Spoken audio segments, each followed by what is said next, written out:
Hi, everybody. Rush, Grace Under Pressure, 1984.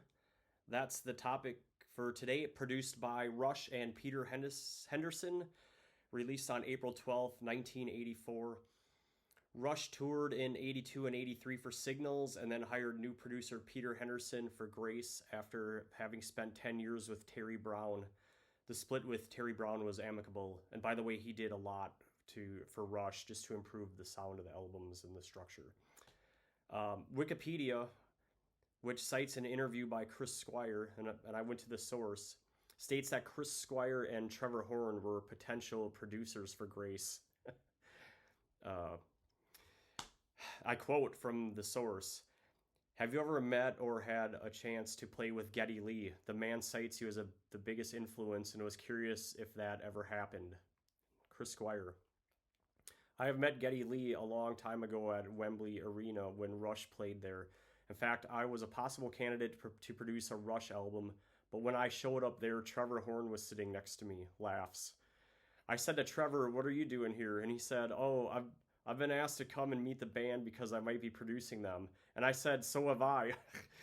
That was quite a long time ago, the early 80s, I think. He cites me as a big influence. Well, that's very nice of him. They do good work, that band. End of quote. I think it's really funny. I'm not sure what albums Chris Squire's produced other than he seemed like I've seen clips of Chris Squire in the studio with Yes, and he's like really hands-on. I think between him and John, they were the main producers of the band. And I'd like to hear what a Rush album produced by Chris Squire would sound like. That would be really interesting to me. Anyway, Rush is back in a big way on Grace Under Pressure. Signals, which was the previous album, that has a very melancholy, homogenized sort of. I want boring's not the right word, but it's just sort of like melancholy all the way through. This album is much more striking, balanced, powerful, and Alex Lifeson is back in a big way to render all the synths, which there are a lot of synths here, but he's basically put the synths into the background. Where Alex is doing a lot of the leads here. Okay. The first three songs on this album are better than anything on Signals, in my opinion. And I don't mean to criticize Signals, which it might come off that way. Signals it's a fine album. But there's a different level of songwriting and inspiration on Grace Under Pressure compared to Signals. Okay. This is a big bump up to me. Grace is more like the next logical step from Moving Pictures rather than Signals. Okay, so maybe that change, the production change, was necessary to get to this. Okay, the album cover, it's really cool. I'm not quite sure what I'm looking at, but this is a person, and it seems like the sky is cracked or falling, and this is a big shard of glass or something coming from the sky. That seems to be an ocean, and I think these are clouds in the sky. It's just I gotta spin around just to see the sunlight. It is a cool album cover. I got this from I just got this year. By the way, I got Signals I bought new on Amazon. This I bought I picked this up on eBay from one of the Goodwills. There's something weird about the jewel case is a little, I don't know. It's like discolored or something. I don't know what happened to it. But this is a Rush Remasters, so it's got the fingerprints on the inside and it says Rush Remasters. And on the back it's got the songs and the times. By the way, the times on the remasters are always a little bit different from what Prog Archives or Wikipedia says. In the liner, there's a really cool photo of the band. I like that. That works really well. And the lyrics are on the inside, but it's a really small print. So, like for me, even though I got progressive lenses, I really got to focus to read it. And one thing that's cool is on red lenses, some of the font is red. I think that's funny. Also on the inside, there's this is a C-clamps with an egg in it. That's kind of funny. I mean, I don't know. That's like It sort of goes back to Yes Fragile, like the egg's so fragile and you got it under a C-clamp. Why are you doing that? All right, what does this album sound like? Like I said, Alex is back, and he's I wouldn't say prominent, but he's definitely back in a forceful way and in the lead. And I would guess, I don't know, but I would imagine he had a heavy hand in the songwriting here. The keyboards are heavy, but they're in the mix with the guitar, bass, and the drums. So the keyboards aren't out in front like they are a lot in moving pictures, but they're really out in front in signals. And of course, I say that now. I'm going to give you the first example, which the first song is "Distant Early Warning," 4 minutes and 56 seconds. All right, now we're talking. So. Um,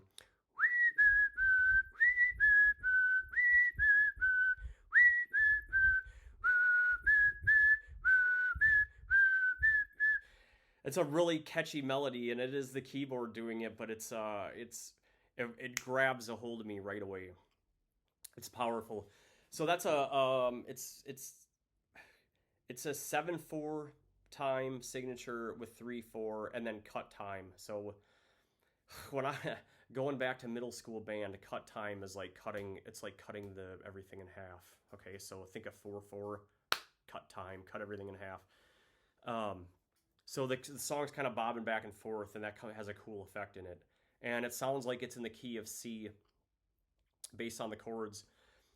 Um, it feels like a 16 bar verse. I could be wrong. That's like the standard Rush to me, but with all the time signature changes, it's actually really hard for me to count. Um, Now the song, the world weighs on my shoulders, but what am I to do? Sometimes drive me crazy, but I worry about you. Neil is really focused here, and it's just an excellent start to the album. I like Distant Early Warning, and my friend Kay Schutz hit me up on Facebook and asked me for my top 10 Rush songs, and this is in it. This is in it. It's probably 9 or 10. I think that's where I had it. Track 2 is After Image, 5 minutes 3 seconds. Pretty standard for Rush. 16 bar intro, 12 bar chorus, 8 bar verse. It seems like the song is about relationship that Neil is writing about in the past tense, but it has this like haunting, you're dead vibe to it. And sure enough, I was poking around. Genius says that this song is about engineer Robbie Whelan from Le Studio, which is where Rush records a lot of their albums. I think even this one. Yeah. He got killed in a motorcycle accident, which is unfortunate. And if you're Neil, I don't know when Neil started riding motorcycles, but I don't think that deterred him at all. Anyway, around the 2:30 mark, it goes into an instrumental break, and the time signature seems to be all over the place, and it's hard to count the bars. But it's a cool break in the middle of the song. This song is a verse, chorus, instrumental break, bridge, chorus. And that's not really a bridge at the end. So there's a bridge. That's not really a bridge, though. But it is a bridge, but it feels like the music's ramping up from the pre-chorus to the chorus. So it's like the bridge stole from the chorus. It's not like a separate bridge. It's more like a pre-chorus bridge part. This song is different because I'm not sure if the end of the verses are part of the verse or part of the pre-chorus. This is the genius of Rush, though. The complexity of the music is pretty good, even though I wouldn't say they're too formulaic. They're pretty consistent on some things. This one's got a longer structure. If I go back to the previous song, Distant Early Warning, it's a verse, chorus, outro. This one's more complicated, After Image, and a cool track, just a cool.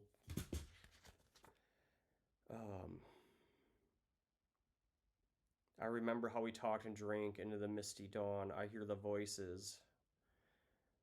I feel the way you would. Yeah, another excellent start to the album. Okay, that's 2 songs in a row. Track 3 is Red Sector A, 5 minutes and 9 seconds. Let me verify that. Yep. So that hasn't changed to the remasters. Another fast start with a great introduction, and it does the.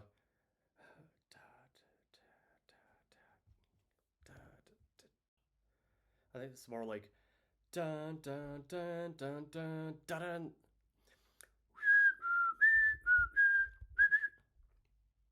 And then Geddy sings, "Are we the last ones left alive? Are we the only human beings to survive?" This is the third track in a row, strong track, 5 minutes. Just after the 3 minute mark, there's a good instrumental break that lasts for about a minute, and this one's an intro, verse, chorus, that break, and then the chorus and the outro. And it seems like he sings the outro 2 times. And I think this song is on quite a few tours. And man, I should check. This one might be on a show of hands. I don't have it handy. I think it's on there. Great track. Track 4 is The Enemy Within, 4 minutes, 34 seconds. This is part 1 of Fear. Yeah, so going, you start with Witch Hunt, and then Witch Hunt is Fear, and the weapon is Fear. And now we're on The Enemy Within, part 1 of Fear. Okay, 434. There's a 27-second introduction that goes right into the verse. It's a standard Rush 16-bar verse. 12-bar bridge, I think. It depends on how you count. That's how I count it. I'm starting to think the Fear Saga isn't too big of a deal. The music in this song isn't scary. Like, Witch Hunt's kind of scary. And the weapons, it's a little bit doomy, but this one, the lyrics are scary, but the music isn't. And he's singing, these are Neil Peart's lyrics, but Geddy Lee is singing, "Things crawl in the darkness, that imagination spins, needless at your nerve ends, crawl like spiders on your skin." That's scary. That scares me. Scary. Fear. Okay. On a side note, I did I think I mentioned previously, and I created a playlist on my iPod here. I created the Fear playlist, and on my walk last night I listened to it. It's nothing to write home to mom about. I guess I have to do a Rush. Do I have to do a Rush Fear Saga review? Maybe I will at some point. Okay, it's a verse, chorus, bridge, chorus, outro, and that's The Enemy Within. It's honestly, it's one of the weaker songs on the album. The 5th track is The Body Electric, 4 minutes and 59 seconds. Okay. This is the 1001001 SOS. That's what Geddy. That's that song. Okay. It's a 16-bar verse, which is pretty. I think, yeah, it's pretty standard. 12-bar chorus that drifts off and it goes back to the verse unexpectedly. So you expect it to be a 16-bar, and then it just kind of ends and goes back to the verse. Genius says that this song is inspired by a Twilight Zone song. Now, we know from the past Neil Peart likes the Twilight Zone and wrote a song called The Twilight Zone on 2012. So this is another one. Every time I listen to this album, my wife says, "You always play this song." So I think it is kind of a memorable song. What's unique about this song is other than the chorus, there's a chorus 1 and a chorus 2, and the lyrics are different. It's like 2 completely different choruses, okay? And that second chorus is like not worth getting into, but That's the uniqueness of this song, and that's the body electric. It's a verse, chorus one, verse, chorus one, and then chorus two, chorus one, chorus two, chorus one, chorus two. That's the song. That's the song. They repeat the chorus twice, but then chorus one and chorus two gets 3 times. So it's different. That's really different for Rush. That's going against the grain right there. Track 6 is Kid Gloves, 4 minutes and 18 seconds. This is another Rush song where the chorus lyrics change, which is different. It's a 16-bar chorus, and it's hard to count the verse out because of the odd time signature in Kid Gloves. But this is an up-tempo, upbeat song, and it's about kid gloves. I mean, it's about how you deal with children. The lines that Alex Lifeson plays in this song reminds me of Test for Echo or Roll the Bones era. And now you're gonna now think about what I just said, because I'm not saying I know the order of the albums. I know that those are 90s albums. But I think this song could fit on one of those albums. But I think what's happening here is the future 90s song is starting to take shape on this album. And so when I get to those albums, I'll reflect back to Kid Gloves. What Kid Gloves sounds like compared to what Test for Echo or Roll the Bones sounds like. There's some similarity there. And there's some blips in the radar in the continuity of Rush after we leave this album and go into, the Power Windows and Hold Your Fire, but we'll deal with that later this week. Okay, we'll get there. Kid Gloves is a verse chorus bridge chorus, so pretty standard. That's almost Beatles like, going back to I Want to Hold Your Hand or something like that. Okay. 7 is Red Lenses. It's 4 minutes and 43 seconds.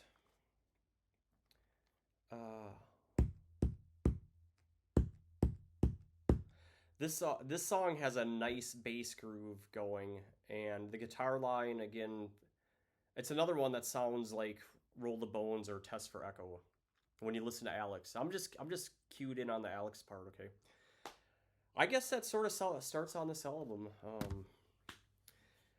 This is not like a traditional song. I'm talking about Red Lenses now, but instead of verses and chorus, Neil has written like a lot of banter, like a inner monologue voice stream, and that's what the lyrics of this song is for Red Font. It's in red font. I got distracted by a notification. Red Lenses, like some of the lyrics are in red font. That's what I was trying to say. But it's almost like that's what the lyrics are for Red Lenses. Okay, it's like a stream of conscious. I see red, it hurts my head. Guess it must be something that I read. It's kind of cool. It's a good song, and we were listening to this last night. My wife remarked, "It sounds like a Yes song," and it kind of does. I think it's the bass line. It feels like a Chris Squire sort of. I mean, if you didn't know already, I love Yes. Okay. All right. 8 is Between the Wheels, 5 minutes and 44 seconds. This one has like a 1, 2, 3, 4, 1, 2, 3, 4. It's a little bit off kilter. Okay. I like that Alex isn't afraid to play a lead part in the middle of that synth, and that's sort of what's like, that synth's dominating, but then Alex is getting in there. Okay. The wheels of time can pass you by, and that's sort of the main part of this song, the main point. Geddy's singing, "It slips between your hands like water."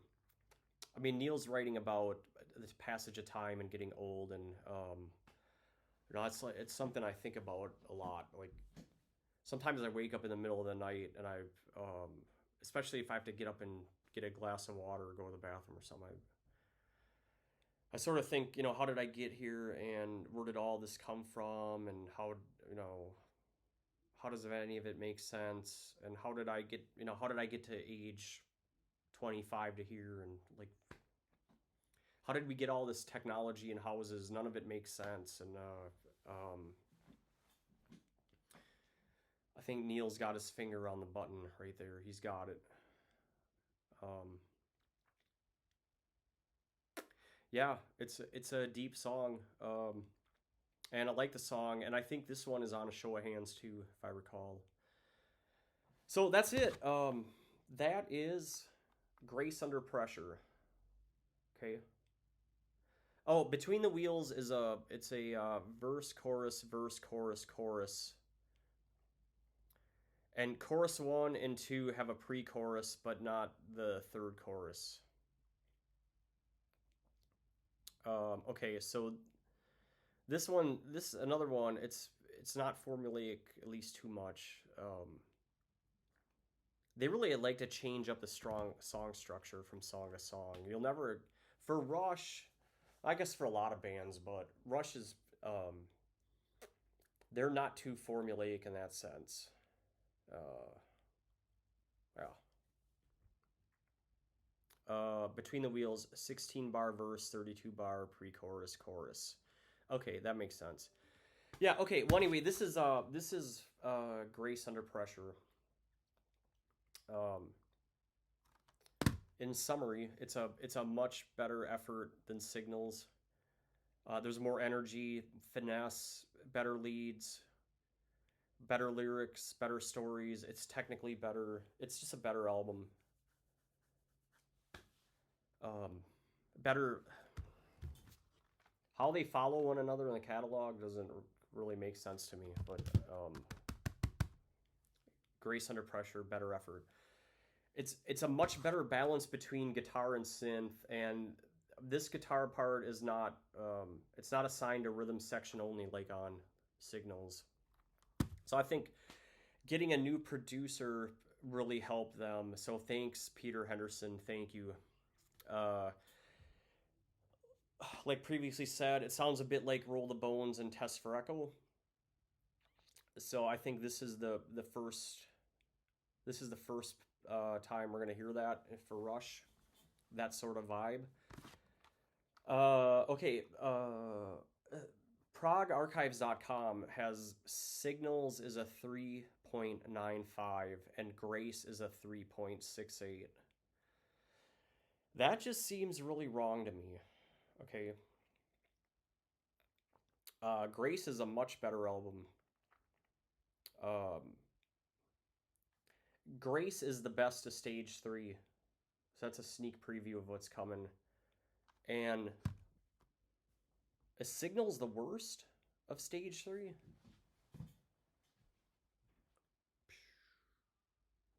Maybe. Maybe I'll let you know after I listen to Hold Your Fire, after I write that one up. I've really got to get in. I mean, Hold Your Fire. Let's save it. Okay. Grace. Okay, where does Grace fit into the catalog? Grace is better than Fly By Night. It's not as good as Caress. That seems about right to me. I'm just weighing it from the beginning of All Time Rush up to Grace. I think that's where I'll stick it. Better than Fly By Night, but not as good as Caress of Steel. Definitely better than Signals. Okay? All right.